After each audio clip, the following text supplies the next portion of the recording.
apart from the catastrophic insurance events or Armageddon scenarios that you've been talking about earlier, in relation to the operations of Berkshire Hathaway, what are your greatest fears? Well, the greatest, I would say, we don't worry about the economics of the businesses we have. We've got a very diverse group. By and large, they're very good businesses. By and large, they're run by some of the best managers in the country. But we worry about something going wrong. I mean, you heard about the Solomon thing in the movie, and I mean, we've got 180,000 people out there, and I'll guarantee you something is going wrong someplace as we talk. That's just the nature of it.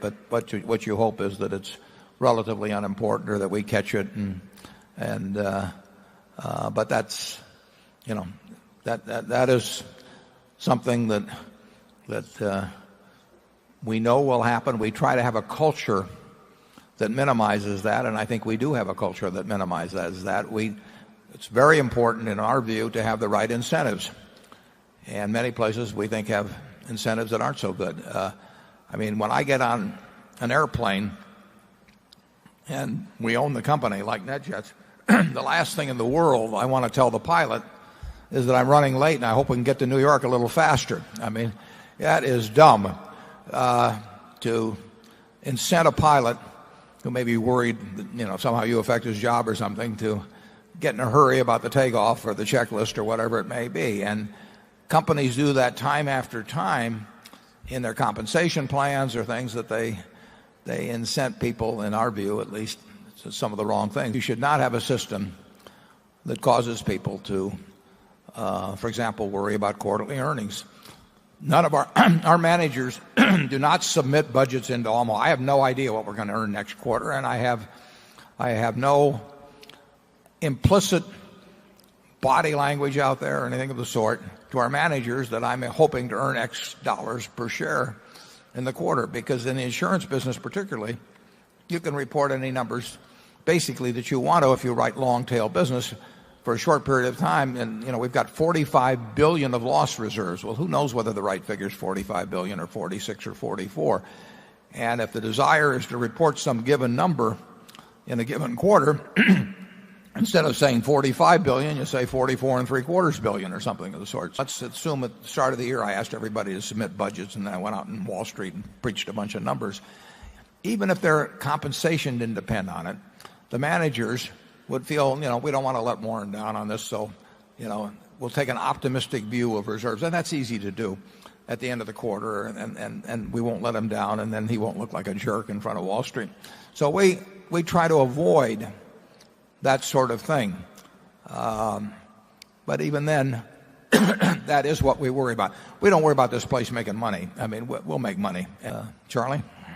Yeah, well, if you stop to think about it, the history of much of which we don't like in modern corporate capitalism comes from an unreasonable expectation communicated from headquarters that earnings have to go up with no volatility and great regularity, corporate earnings, I mean. That kind of an expectation from headquarters is not just the kissing cousin of evil, it's the blood brother of evil. And we just don't need that blood brother in our headquarters. Businesses do not meet expectations quarter after quarter and year after year. It just isn't in the nature of running businesses. And in our view, people that predict precisely what the future will be are either kidding investors, or they're kidding themselves, or they're kidding both. And Charlie and I have been around cultures, sometimes on the board, where the ego of the CEO became very involved in meeting predictions which were impossible really over time. And everybody in the organization knew, because they were very public about it, what these predictions were, and they knew that their CEO was going to look bad if they weren't met.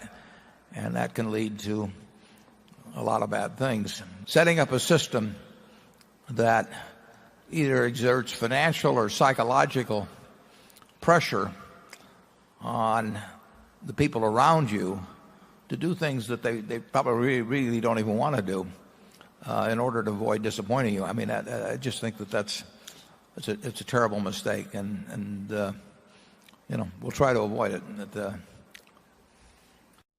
Ability is largely innate.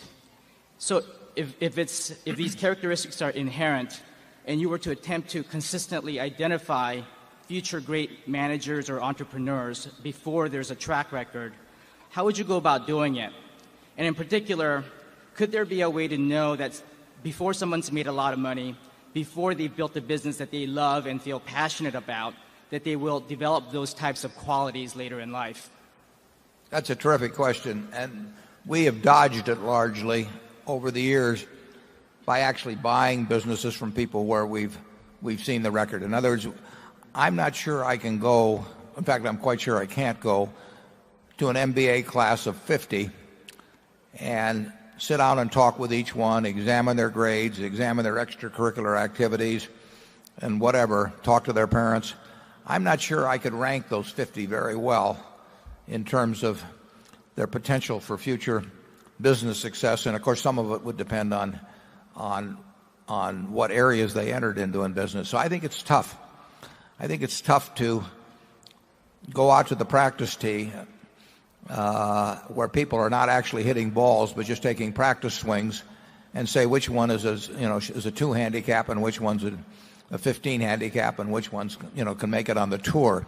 And I don't think we've had much success, but we also haven't tried very much to identify people before they've had a record, to try and identify the ones that are superstars. Instead, we've taken the easy way, and we go and somebody comes to us with a business that's done phenomenally for 10 or 15 or 20 years or maybe for 50 years, and we've seen what their batting average is. We've actually seen they batted .350 or whatever it may be in the major leagues, and we just make the assumption that we won't screw it up by hiring them.